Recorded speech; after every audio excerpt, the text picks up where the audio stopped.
What is up, guys? Logan here again with another nightly watch list. Today is the 20th of October. Hope you guys have been having a really good night. I had a pretty solid day. I had a good day trading. I had a good day outside of trading. I did drop my phone though. Got a little crack in it, but I'm getting a new iPhone 12 anyway, so not going to worry about it. But SPY climbed up today after a positive reaction to Pelosi moving forward with Mnuchin on the stimulus. That was around 1, I would say, was where we got the most movement, like 1 to 2:30. And then we had a little bit of a sell-off towards the end of the day in a couple sectors. I think a lot of that was due to uncertainty with earnings. I think that was a lot of it. Tonight's the last night to get into the free Discord before the $5 one-time fee for new members kicks in, because we had another group of scammers come in. Can't have anything nice these days, it seems. So I just wanted to let you guys know that's the big chat. That's the one that's normally just been free. If you're in it already for free, then it can stay that way. Like, I'm only charging people the one-time fee to get in because we've had so many scammers and spammers in the last couple of weeks that it's just too much for me to sit and go through and all that, right? I just want everybody who comes in to be like a serious trader, pay attention, and just have a great time with the community. It's literally $5 and you could stay for 5 years, you could stay for 30 years, whatever. I added another spread today, and it was a SPY credit spread, so I'll get into that as well. But I just want to say before I hop into the watch list, leave a like on the video. Don't forget to subscribe. Check out the Discord and the premium Discord if you would like my callouts. So those will be linked below. So let's talk about SPY. So the setup to move up and move back to all-time highs is looking really good from the charts that I'm looking at on Think or Swim. So I like where SPY found its support.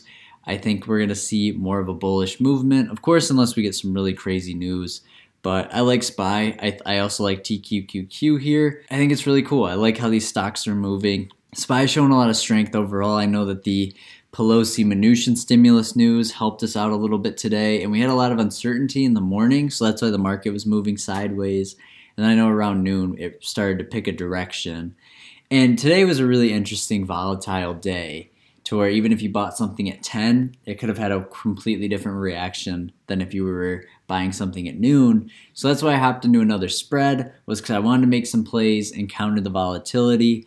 But we had a couple good plays today with Facebook in the premium. Shout out Wolf Theta for that call. So that was a really good one. And then I also added the SPY credit spread around 10:30 this morning. So I'll get into that. But SPY is going to be one that I continue to watch because I have the SPY credit spread, and just because it's a great way to tell the overall feeling and movement of the market. And tomorrow's Wednesday, so we'll have another theta decay day, come in and make my contracts gain some more value just because of theta decay counteracting them.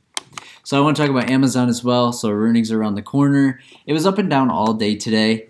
And it's a great time to enter, I think, prior to earnings, and I think I'm going to continue to watch them. I didn't enter them today. I have some capital, but I haven't moved it into Amazon or anything. Of course, I need more clear movement, and I think waiting until the earnings week might be the move. But if you're looking to buy shares or just enter a position for the long term and you're not too worried about short-term volatility on them, I think it's a great time to, just because we do have earnings on the 29th.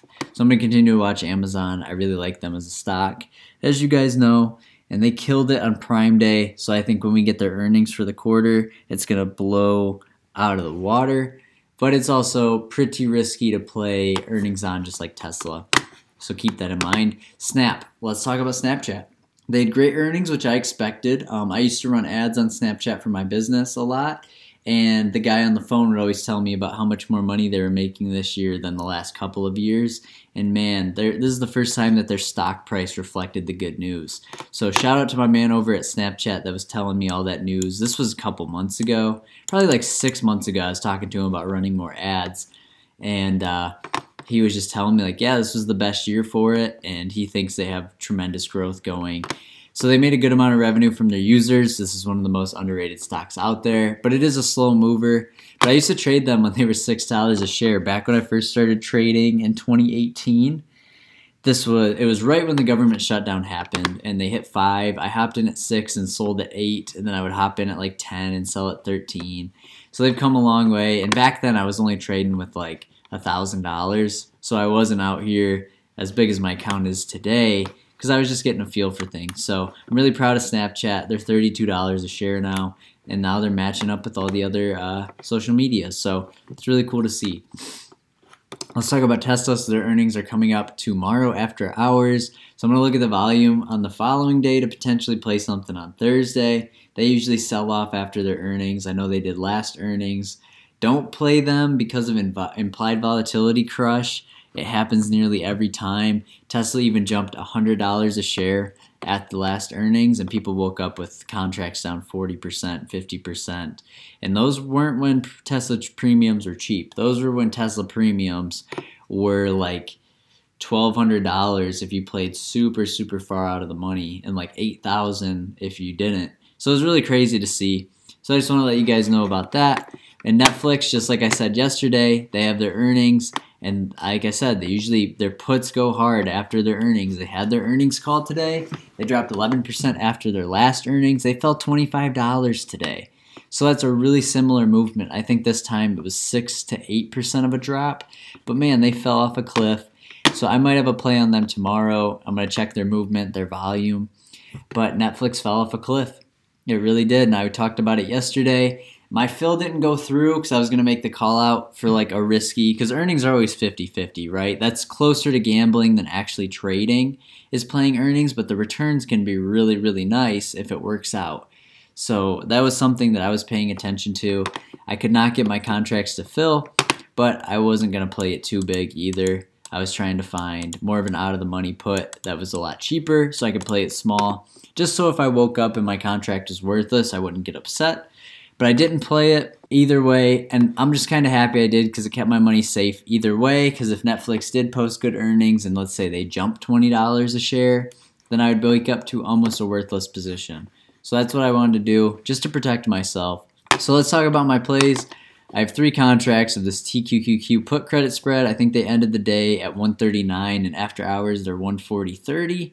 So they're up a little bit today, like the tiniest amount. So I'm excited to see what they open at in the morning. I think it'll be higher. Futures are looking pretty solid, depending on the movement tomorrow, but we should see this gain value even more.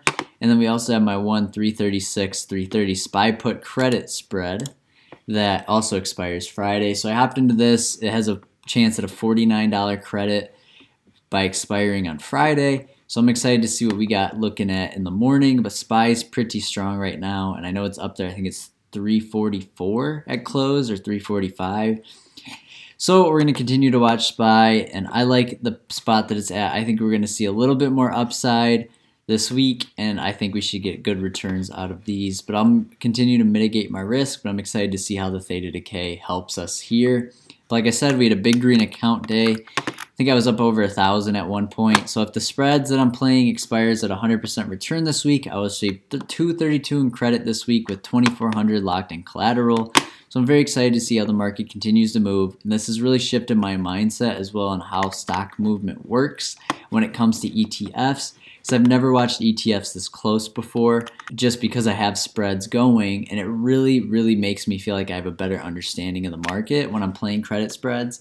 So I can feel the direction, I can see how it affects me in real time, which is really important to continue to be strategic and try to make money. So that's what I'm excited about this week is, even though I was at a 10.1% return, I'm a little bit underneath that now. It's probably like 9.8. I think, yeah, around 9.8% on this credit in this play. So now that I have 2,400 locked up instead of 18, now I can receive $49 more on top of what I received this week. So we're going to play that, and I think next week we're going to go into spreads with about $5 grand in collateral, shoot for 500 a week. So I'm excited.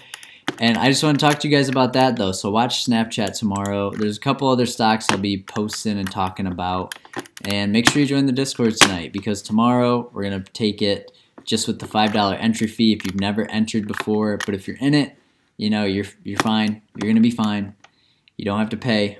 It's literally $5. I'm doing this to weed out the scammers, because I know that people who are serious about wanting to get in a Discord and hang out and chat with people will pay a one-time $5 fee because they actually care about their money and how it works, versus the people who want to scam and hop in and try to, you know, get you to join one of their Discords or whatever, right? Just however they promote that stuff.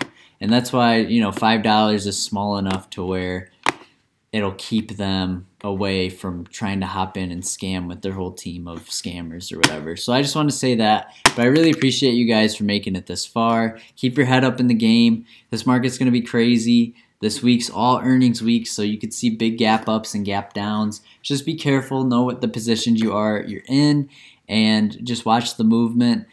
I'll have more videos coming out this week. I'm really excited. I'm hitting the road soon, so I'm excited to trade and see how our future goes. But don't forget to leave a comment. Don't forget to leave a like on this video. It really means the world to me. Leave a comment. I'm going to kill it this week in the market. If you're going to kill it this week in the market and have made it this far. So I really appreciate you guys' support, and I will see you in the next video and in the YouTube comments and in the Discords. So I will see you guys.